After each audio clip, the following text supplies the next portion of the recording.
Hammerfest Day 3 and I'm joined with Eclipse. How are you doing? Very well, thank you. How are you?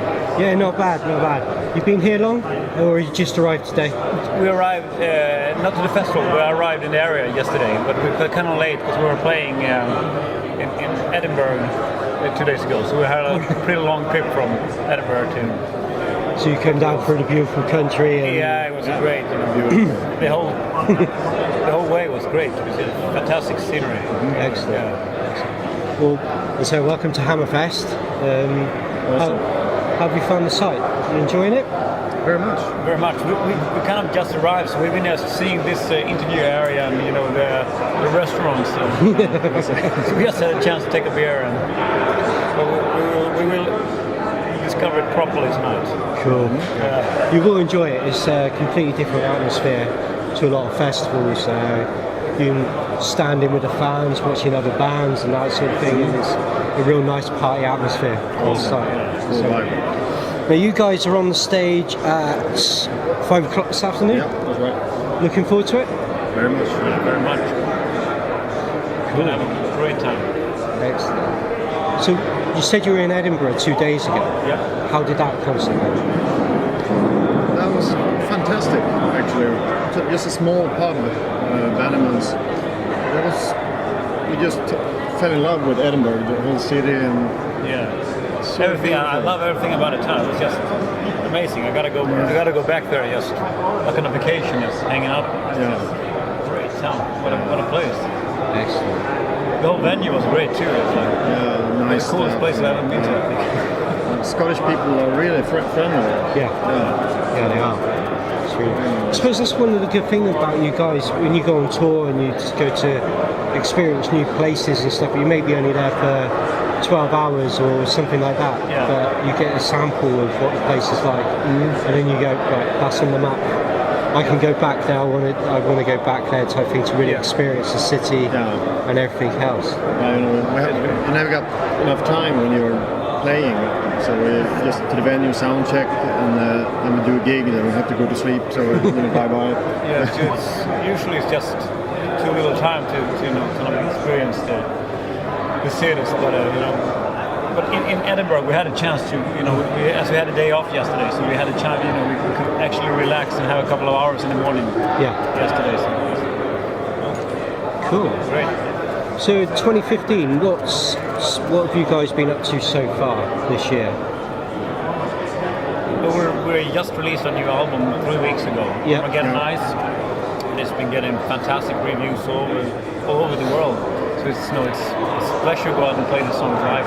We've been out for a tour for almost a month now. Yeah. And then we're doing festivals during the summer, and then in the autumn we'll go on a Central European tour for almost a month. So it's going to be a lot of live gigs and festivals this year.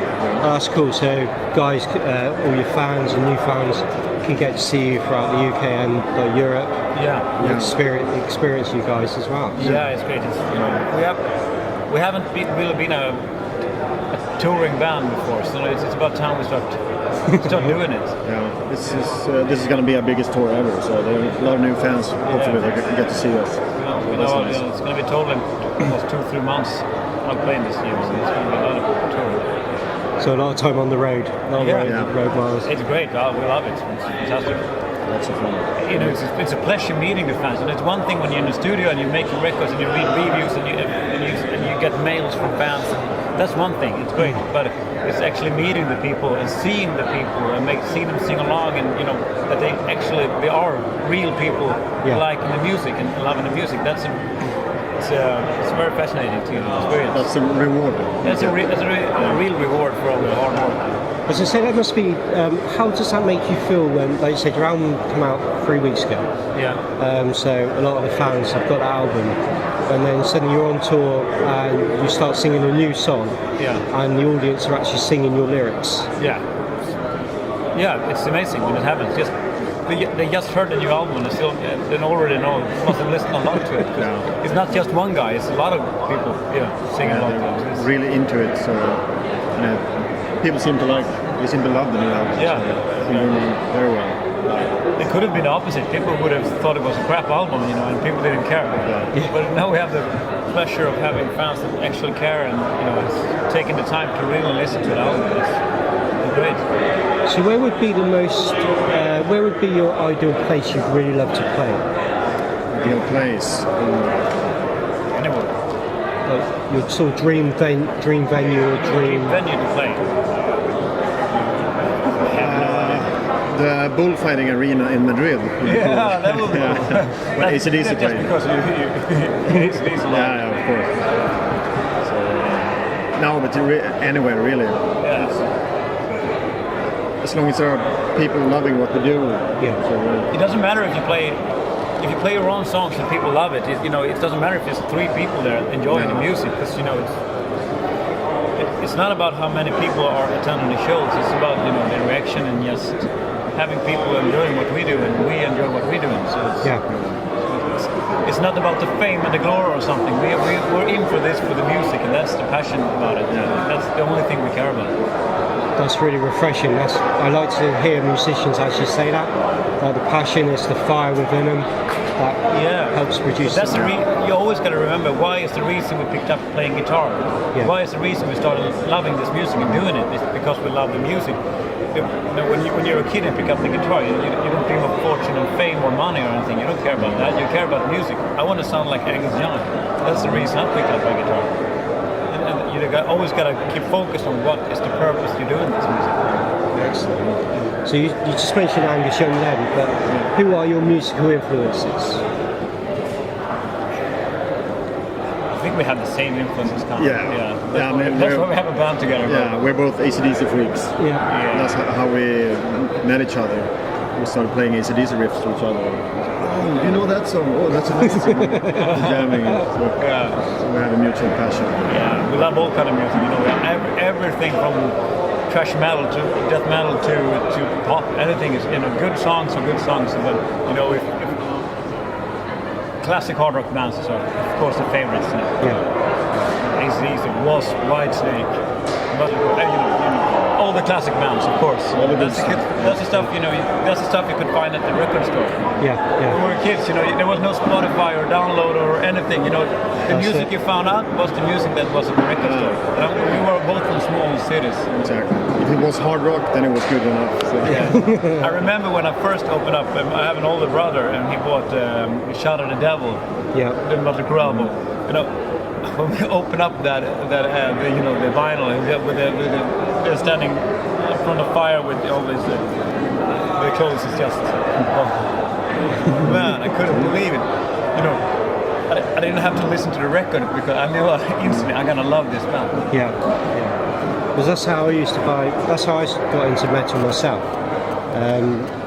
First album I ever bought was ZZ Top Eliminator, and the only reason I brought that was because of the Eliminator car on the front. I hadn't heard the band before, and I was just getting into it, and I instantly fell in love with the album cover. Yeah.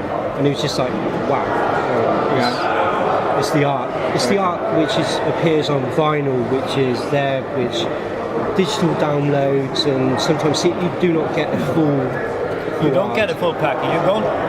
I don't think people, younger kids who just do in Sweden, I think 84%. Honestly, 84% of the whole music industry is Spotify and download. That's it.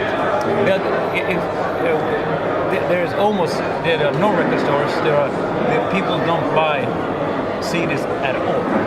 It's just, you know, it's the stuff you find at gas stations. That's it. That all the people buy. That's it. No one is buying CDs anymore. And I don't think that, you know. Yes, there was spoke about when you get the vinyl. When you had to pay the money and you found that record in the record store that was actually hard rock, and you can just sit down and just sitting on a bus watching it and just looking at the lyrics, reading the thank you list, the producing, everything was just, the whole package was just, and when you bought the album, you listened to it. If you didn't like it the first time, what else could you listen to? Exactly. That's the album you could listen to for a month and a half when you get some more money to buy another. Exactly. Yeah. And you fell in love with those bands. Yeah.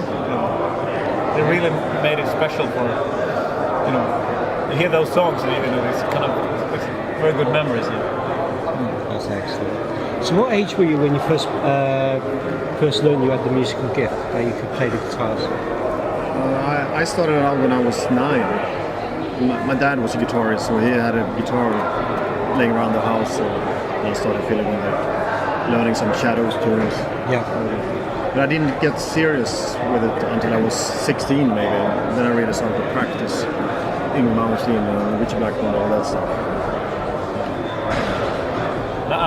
I started playing, I think I was around 10, I guess, as well, kind of the same age. But I didn't get so serious about playing because my passion was driving motocross when I was a kid. Yeah. Until I was driving, not, competing a lot every year. That's my main focus. I was always practicing for motocross. That was the thing. That's the thing I was supposed to do when I was grew up. I was thinking, until I had a very bad crash when I was 18. Yeah.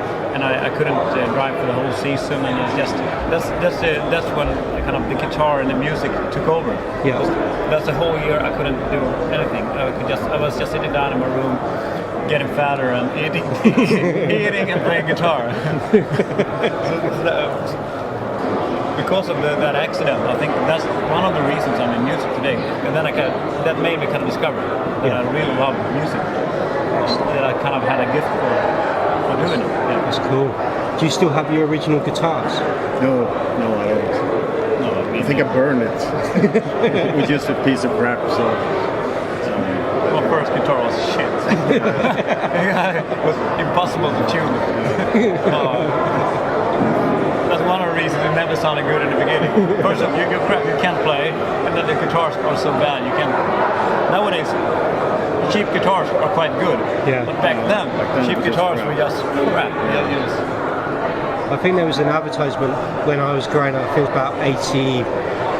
about 87, 88, Kerrang started doing these bass guitars and drum sets and stuff like that.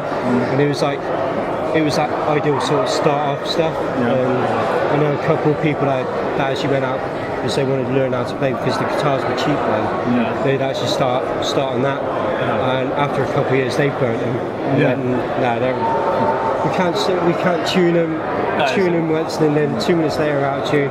So they set fire to them. That's those cheap guitars, never in tune and always feedback all the time. It's constant feedback. You get mad, even at low volumes. You're like, you can't stand it. I'll tell you what, guys, thank you so much for taking time out and chatting with us. Yeah, thank you. Look forward to seeing you take to the stage later on this afternoon.